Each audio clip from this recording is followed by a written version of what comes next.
नमस्कार, स्वागत है आप सभी का। मैं हूं आपके साथ सपना। उत्तर प्रदेश सरकार के 8 वर्ष पूरे होने पर योगी आदित्यनाथ ने लखनऊ में प्रेस कॉन्फ्रेंस की। इस मौके पर उन्होंने प्रदेश सरकार की उपलब्धियों पर जारी एक पुस्तिका का विमोचन किया।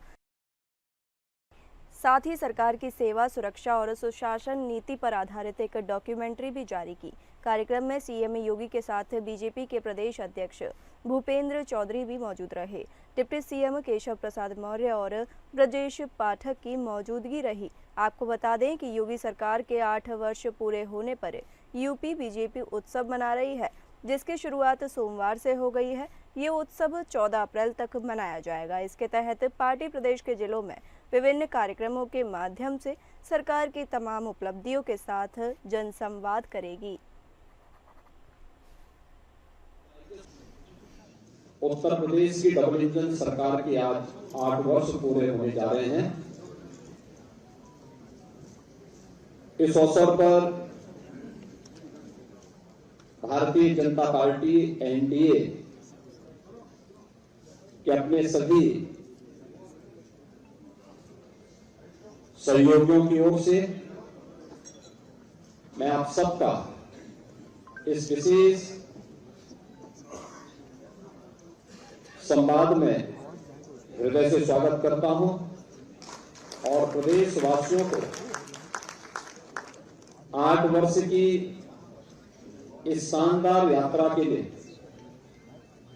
जिसमें उत्तर प्रदेश की 25 करोड़ जनता जनार्दन का व्यापक समर्थन और आशीर्वाद प्राप्त हुआ है। समग्र विकास के जिन क्षेत्रों में कार्य किया गया है, वह अन्नदाता किसान के उत्थान के लिए हो, युवाओं के रोजगार के लिए हो, मातृशक्ति के स्वावलंबन के लिए हो,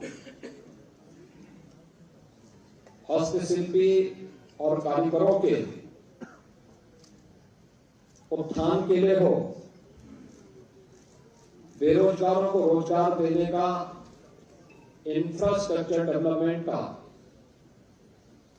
परंपरागत उद्यमिता को नए स्किल के साथ आगे बढ़ाने का, इन सभी अलग अलग सेक्टर में क्या क्या कार्य हुए हैं, इन 3 दिवसीय विकास। उत्तर प्रदेश सरकार के 8 वर्ष पूरे होने पर सीएम योगी आदित्यनाथ ने लखनऊ में प्रेस कॉन्फ्रेंस की। इस मौके पर उन्होंने प्रदेश सरकार की उपलब्धियों पर जारी एक पुस्तिका का विमोचन किया। साथ ही सरकार की सेवा, सुरक्षा और सुशासन नीति पर आधारित एक डॉक्यूमेंट्री भी जारी की। कार्यक्रम में सीएम योगी के साथ बीजेपी के प्रदेश अध्यक्ष भूपेंद्र चौधरी भी मौजूद रहे। डिप्टी सीएम केशव प्रसाद मौर्य और ब्रजेश पाठक की मौजूदगी रही। आपको बता दें कि योगी सरकार के 8 वर्ष पूरे होने पर यूपी बीजेपी उत्सव मना रही है, जिसकी शुरुआत सोमवार से हो गई है। ये उत्सव 14 अप्रैल तक मनाया जाएगा। इसके तहत पार्टी प्रदेश के जिलों में विभिन्न कार्यक्रमों के माध्यम से सरकार की तमाम उपलब्धियों के साथ जनसंवाद करेगी।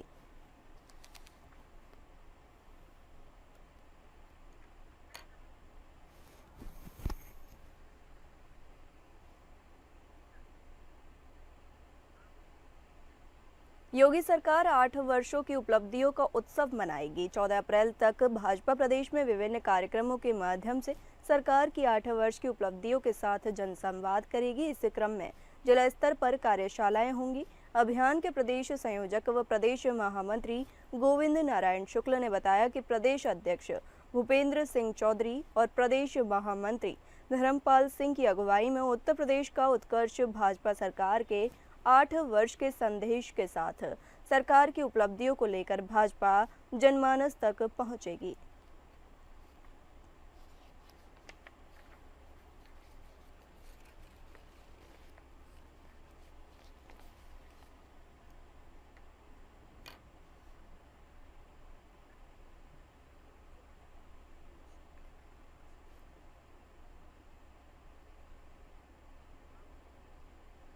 पीलीभीत में बांसुरी महोत्सव का शुभारंभ हो गया है। बांसुरी नगरी पीलीभीत में राज्य मंत्री एवं पीलीभीत जनपद के प्रभारी मंत्री कृषि शिक्षा एवं अनुसंधान विभाग उत्तर प्रदेश के बलदेव सिंह औलख 3 दिवसीय बांसुरी महोत्सव का शुभारंभ किया गया। इस दौरान उनके साथ साथ बीजेपी के जिला अध्यक्ष संजीव प्रताप सिंह, नगर पालिका अध्यक्ष डॉक्टर आस्था अग्रवाल, बरखेड़ा विधायक प्रवक्तानंद ड्रमंड मौजूद रहे।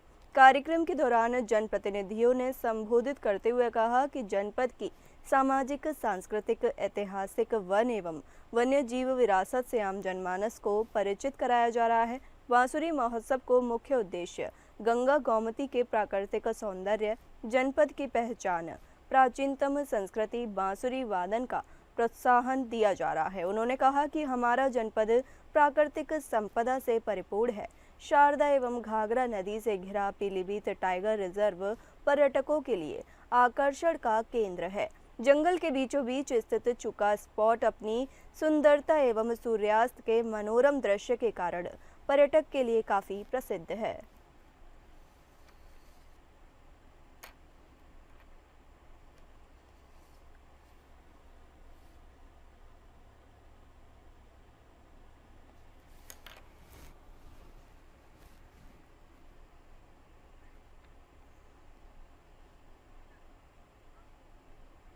बस्ती में सैयद सालार गाजी मेले को लेकर विवाद हो गया। यूपी की योगी सरकार में कैबिनेट मंत्री ओम प्रकाश राजभर ने कहा कि सैयद सालार गाजी की जगह महाराजा सुहेलदेव का मेला लगना चाहिए।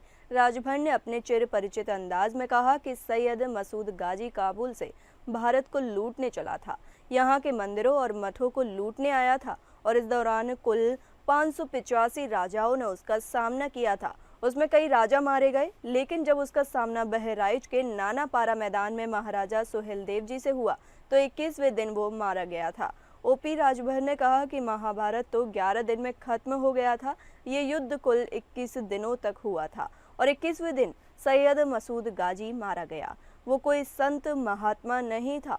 उसके उर्स और उसके मेले की जो लोग बात करते हैं, उन लोगों को उसका इतिहास पढ़ लेना चाहिए।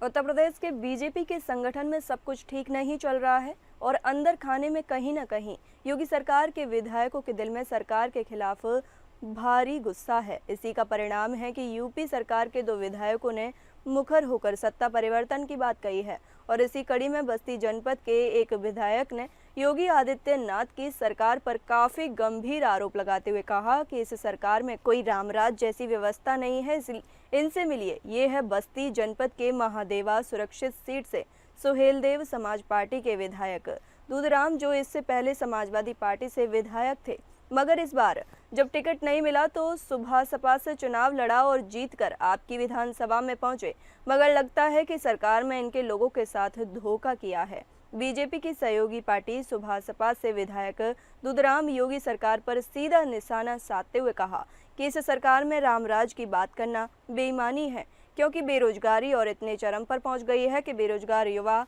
अपराध की तरफ बढ़ रहे हैं और मजबूरी में अपना पेट पालने के लिए उन्हें चोरी, लूट, डकैती जैसी घटनाओं को अंजाम देना पड़ रहा है। इतने पर भी विधायक दूधराम नहीं रुके और आगे बोलते हुए उन्होंने कहा कि योगी सरकार पर निशाना साधते हुए रामराज क्या होता है? क्या ऐसा रामराज होता है जिसमें गरीब आदमी खाने को बिना मर रहे हैं? उनका विधानसभा काफी गरीब और दुखी है। सरकार न शिक्षा पर ध्यान दे रही है और न विकास पर। कहा कि हम झूठ नहीं बोलते और हम अपनी विधानसभा और धरती पर देख रहे हैं, वही बोल रहे हैं। अगर सरकार अच्छा काम नहीं कर रही है तो मैं वही कहूँगा।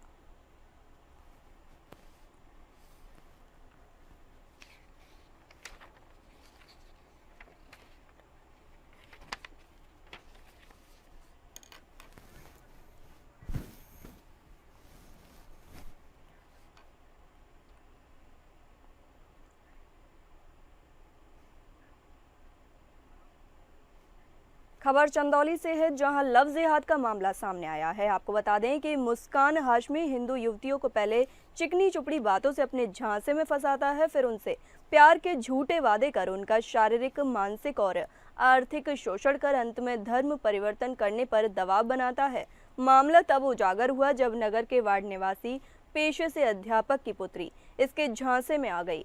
परिजनों की माने तो मुस्कान द्वारा युवती का ब्रेन वॉश कर यौन शोषण के साथ आर्थिक शोषण करीब 2 साल से शिकार बनाया गया।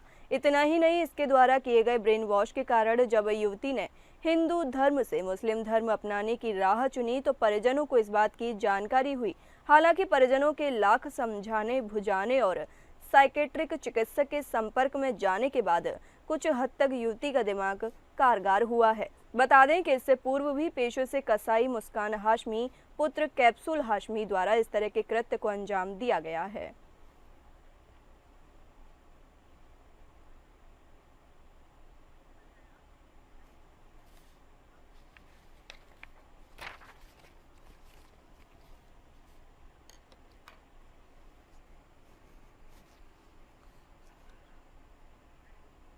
संभल में सदर जफर अली गिरफ्तार हो गया है। संभल की सदर कोतवाली पुलिस ने शाही जामा मस्जिद की इंतजामिया कमेटी के सदर जफर अली को गिरफ्तार किया है। 24 नवंबर को शाही जामा मस्जिद के दूसरे सर्वे के दौरान हिंसा हो गई थी, जिसमें 4 लोगों की मौत हो गई थी और काफी संख्या में पुलिसकर्मी घायल हो गए थे।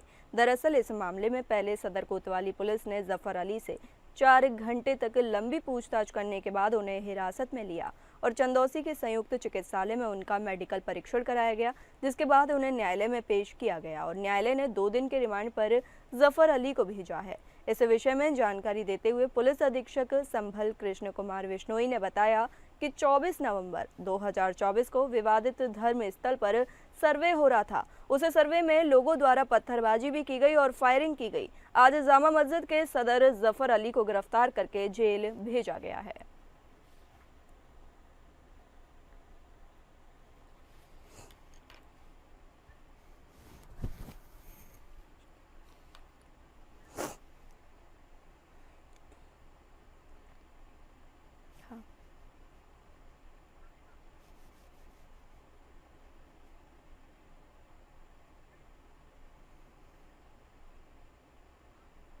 चलिए बढ़ते हैं अगली खबरों पर। मैनपुरी में राजपूत समाज की महासभा आयोजित की गई। जनपद में अखिल भारतीय लोधी राजपूत कल्याण महासभा सम्मेलन का आयोजन किया गया, जिसमें उन्नाव भाजपा सांसद सच्चिदानंद हरि साक्षी शिरकत करने पहुंचे, जहां उन्होंने जनसभा को संबोधित करते हुए कहा, हिंदू संख्या में कम थे इसलिए पिट गए, हम तो सन्यासी हैं, आप लोग जनसंख्या बढ़ाओ। उन्होंने अयोध्या में मंदिर बनने को लेकर मंच के माध्यम से भड़काऊ भाषण देते हुए कहा कि कल्याण सिंह मुख्यमंत्री थे तब हमने गोलियां नहीं चलाई, मस्जिद तोड़वाई है।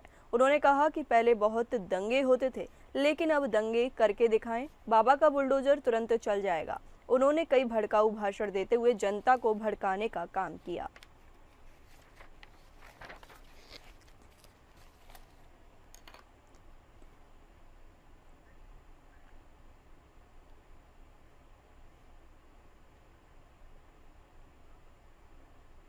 बरेली में आगामी त्योहारों को लेकर मार्च निकाला गया। आपको बता दें, बरेली में आगामी त्योहारों के मद्देनजर शांति, सुरक्षा और कानून व्यवस्था बनाए रखने के लिए पुलिस अधिकारियों ने रूट मार्च निकाला। अपर पुलिस महानिदेशक, आयुक्त, पुलिस महानिरीक्षक और वरिष्ठ पुलिस अधीक्षक द्वारा इस रूट मार्च का नेतृत्व किया गया। रूट मार्च के दौरान संवेदनशील क्षेत्रों, प्रमुख बाजारों और सार्वजनिक स्थलों का निरीक्षण किया गया।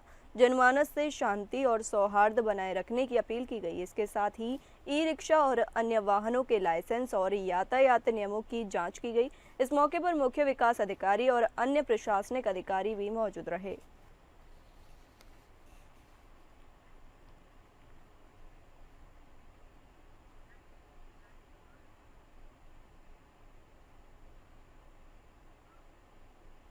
बहराइच में इफ्तार पार्टी का आयोजन हुआ। आपको बता दें, बहराइच के द लर्निंग एजुकेशन सेंटर में आज इफ्तार पार्टी का आयोजन किया गया है, जिसमें स्कूल के कोचिंग के बच्चों ने शिरकत की और देश के लिए अमन और चैन और भाईचारे की दुआ मांगी, जिसमें हिंदू मुस्लिम दोनों बच्चों ने एक साथ आकर इफ्तार में शामिल होकर एकता की मिसाल कायम की।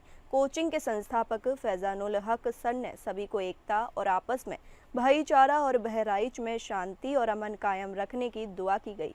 इफ्तार पार्टी में मौजूद सभी बच्चे और शिक्षक ने रोजा खोलने के बाद एक साथ नमाज अदा की और सभी ने देश में शिक्षा और भाईचारा बढ़ाने के लिए दुआ और प्रार्थनाएं की।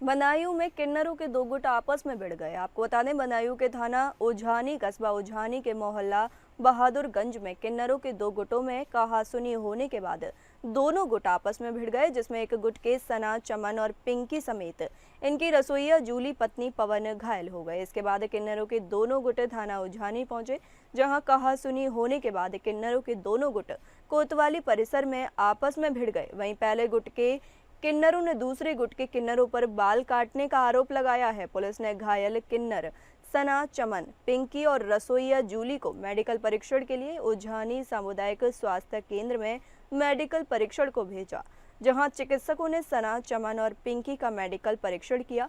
वहीं चिकित्सकों ने गंभीर रूप से घायल रसोईया जूली की हालत गंभीर देख प्राथमिक उपचार के बाद जिला अस्पताल रेफर किया है। फिलहाल पुलिस मामले की जांच पड़ताल कर रही है।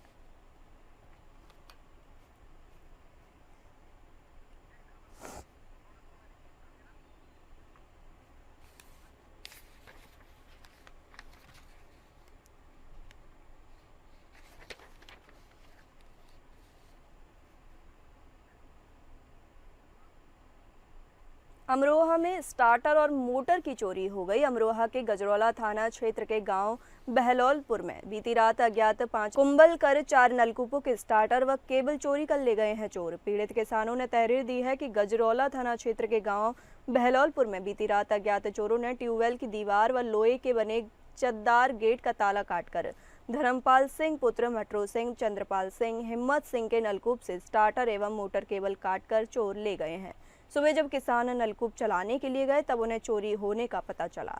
पीड़ित किसान ने 112 पुलिस को सूचना दी। किसानों ने बताया कि यदि स्थानीय पुलिस रात्रि में गश्त करे तो चोरों की हिम्मत नहीं बढ़ेगी और आए दिन हो रही चोरी पर भी अंकुश लगेगा।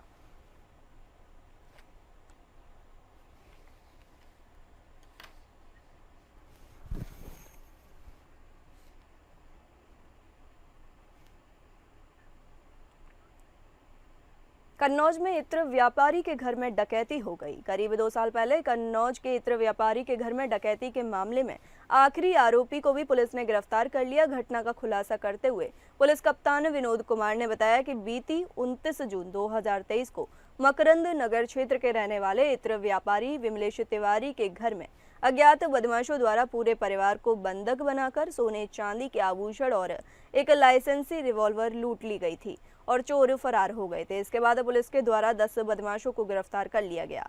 इसमें कुल 11 बदमाश शामिल थे। एक बदमाश की गिरफ्तारी के लिए पुलिस लगातार प्रयास कर रही थी। बदमाश पर 1 लाख रुपए का इनाम भी घोषित किया गया था। बदमाश को सर्विलांस और एसओजी की टीम ने संयुक्त कार्रवाई करते हुए महाराष्ट्र के औरंगाबाद से गिरफ्तार कर लिया है।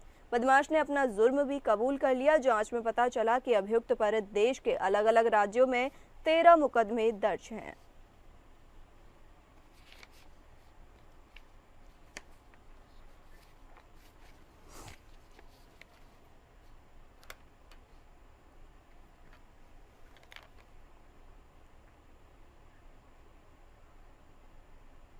अलीगढ़ पुलिस द्वारा ऐसे तस्करों का खुलासा कर दिया गया है। बांग्लादेश से नकली नोट लाने के बाद अलीगढ़ जिले के साथ साथ अन्य जगहों पर इन नकली नोटों को चलाया जाता था और लोगों को जालसाजी का शिकार बनाया जाता था। लंबे समय से पुलिस को ऐसे तस्करों की तलाश थी। बीते दिनों भी पुलिस के द्वारा नकली नोट के साथ कुछ आरोपियों को गिरफ्तार करने के बाद जेल भेजा था। उसके चंद घंटे बाद ही अलीगढ़ पुलिस के द्वारा एक ऐसे गिरोह का भंडाफोड़ हुआ है जिनके द्वारा बांग्लादेश से नकली नोट लाने के बाद अलीगढ़ में चलाए जाते थे। पुलिस ने 3 आरोपियों को गिरफ्तार कर लिया है। साथ ही पुलिस नकली नोटों के सौदागरों के तार खंगालने का काम कर रही है। पूरा मामला जिला अलीगढ़ के थाना रोराबर क्षेत्र का है।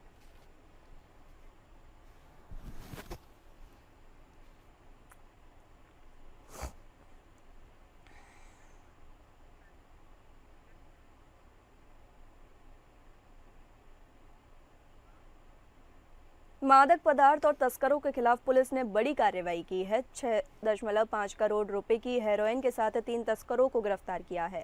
कटरा कोतवाली पुलिस, राजगढ़ थाना पुलिस और एसओजी की संयुक्त कार्रवाई में सफलता मिली है। मुख्य तस्कर नन्हे कसेरा पुलिस के साथ हुए मुठभेड़ में घायल हो गया। तस्कर के पैर में पुलिस की गोली लगी है। उपचार के लिए मंडलीय अस्पताल में भर्ती कराया गया है। नन्हे कसेरा पर केस दर्ज है।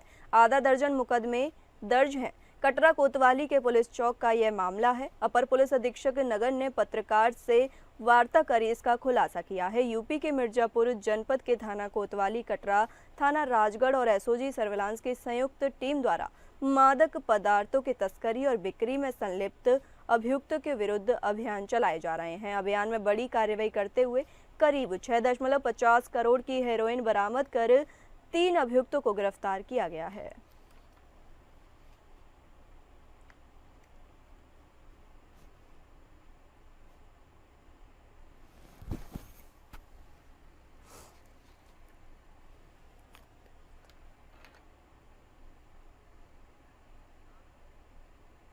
पीलीभीत में तेज रफ्तार का कहर थमने का नाम नहीं ले रहा है। पीलीभीत में तेज रफ्तार एक 4 पहिया गाड़ी अज्ञात कारणों के चलते पीलीभीत बरेली राष्ट्रीय राजमार्ग पर गहरी खाई में पलट गई। सूचना पर स्थानीय पुलिस मौके पर पहुंची और गाड़ी में बैठे घायलों को इलाज के लिए अस्पताल में भेजा गया। पुलिस ने कहा कि रात उत्तराखंड के खटीमा निवासी बरेली को जा रहे थे। कोतवाली जहानाबाद की शाही चौकी क्षेत्र में पेट्रोल पंप के पास तेज रफ्तार 4 पहिया गाड़ी राष्ट्रीय राजमार्ग के किनारे गहरी खाई में पलट गई, जिसमें कई लोग घायल हो गए।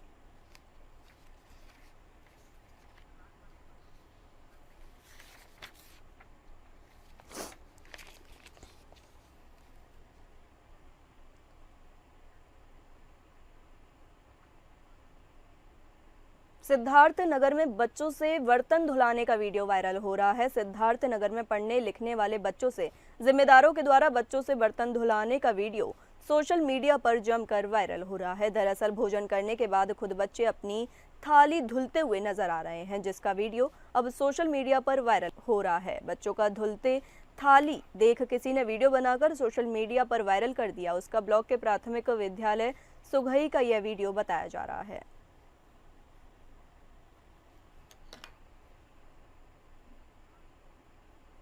फिलहाल इस बुलेटिन में इतना ही। नमस्कार।